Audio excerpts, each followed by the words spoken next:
In this video, I'm going to be exploring Joseph Butler's take on the conscience and a bit of the criticisms and strengths of what he has to say.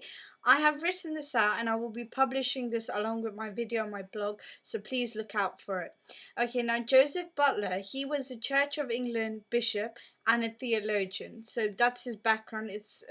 That's why his theory on the conscience is faith-based. It's an intuitive theory, and essentially it's about the conscience being the voice of God. What he did though, which Aquinas could not do in his theory, Aquinas could not in his theory sort of express what happens when people have revelations from God. Because his theory is so based on reason. Where does it come in when you get a message from God and you blindly follow it? He doesn't discuss that. Whereas Butler, he includes this in his theory. So that's one of his strengths. So without any justification, without any evidence, this is a weakness. What Joseph Butler says is that the conscience is a voice of God. That is it. He does not sort of emphasize why this is the case or evidence or anything. He just says this is it. It is the voice of God, and we got to deal with it. And because it's always correct, and we should always follow it.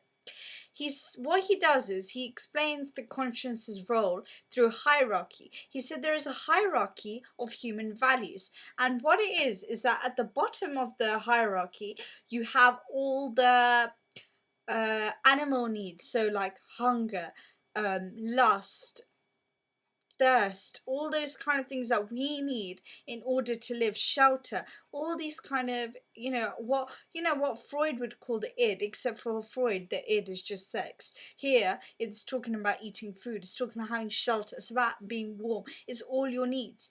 And on top of that, on the same level, so split into two, the same level, they're equal, you have two sort of general urges or impulses, which is self-interest and benevolence, and they sort of contrast each other, because in self-interest, self-love, you're looking at what should you do in order to satisfy your needs, what's going to get you where you want. Whereas in benevolence and loving other people, what you look at is, how am I going to help society grow? How am I going to help my daughter achieve this? How am I going to get this to happen? That's what it's about. And at the top of these three factors is a principle of reflection. This is the conscience, and what it does is it makes a judgment through God about what is the right thing to do when we are faced with this. And one of the quotes I've got from Butler, where he expresses the principle of reflection being the conscience, is this. He says, "There is a principle of reflection in men, by which they distinguish between approval and disapproval of their own actions. This principle in man is conscience." So that quote just fully summarizes, why, what is the role of the conscience. So that's a really good quote to use when trying to explain that. He too, like Aquinas, recognized that people make mistakes and this leads to evil deeds being done, but he did not think this was a big problem, because he said the vast majority of people, they have this intuition and they are able to work out right from wrong.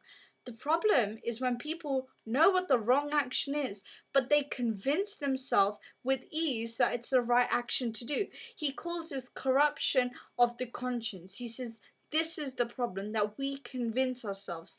It's not actually to do with the conscience. So, because sometimes the evil deed is the easy way out. It's easier to lie sometimes than tell the truth. So all in all, how he describes the conscience, it's something which is automatic in us. It's something which majestically exerts itself spontaneously without being consulted. It just does the job for us. That is the conscience. So now, let's look at some evaluative points. So some of the strengths and some of the weaknesses.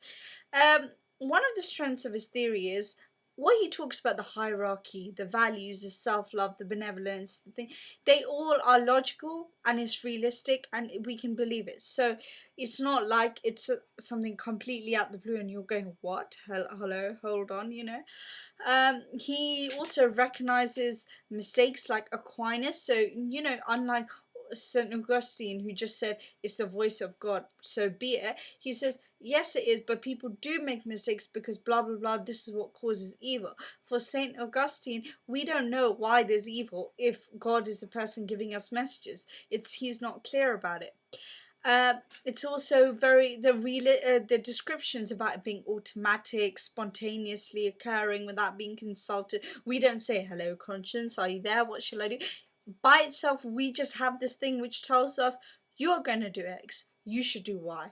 You know, sometimes it takes us a day to decide this, you know, you have to sleep on it, or sometimes we just get it. So it's realistic, you know, it's not, you know, just like, but hold on, this never happens in reality. And it fits in with the Christian faith quite well, particularly the Roman Catholic denomination. Say, if your conscience say this is your calling, this is something you have to do, you have to follow it. Even if it goes against natural law or the Ten Commandments or whatever, your conscience is number one. And that's the same for Butler. Conscience is number one. So even though he was from Church of England, this thing with Roman Catholic Church is very similar. Some of the weaknesses now, I've got quite a few here. Well, as I mentioned before, he just justifies. He does not justify why the conscience is the voice of God. He just simply asserts it. The second thing is, if we listen to his theory, then I can almost justify any action based on his theory. I could say I follow Butler's account of the conscience. I am going to do a terrorist attack because my conscience tells me it's what to do and it's weighed it up and that's how I'm gonna be. Okay, I might be, you know, doing that corruption of the conscience, but thinking something is good when it's actually evil, but you can justify nearly every action by using his theory. So it's very dangerous. He does not really go into depth or analyze at all whether the conscience is reason based or, you know, the actual technicalities of it, like Aquinas suggest that it's reason based. We don't know. We just know the conscience is there and it makes decisions automatically. Seems to be a lot of description, doesn't seem to be a lot of, you know, technical, just how does it actually work. I don't think it's universal. I think it's something quite tightly tied to the Christian faith. And not just that, it's not something that atheists would like to follow because it talks about God in such a way that you can't even substitute God somewhere else. Like in Freud, you could connect it with God because you could say the people who make you feel guilty, they think that they're feeling guilty because they're going against God's wishes. Here, you can't really substitute. God is God. That's the end of it. It's very vague and unclear how to behave. It's just the theory, you know. Unlike, it's like virtue theory. It doesn't really explain like thou shalt not commit murder, or because it just says follow the voice inside you.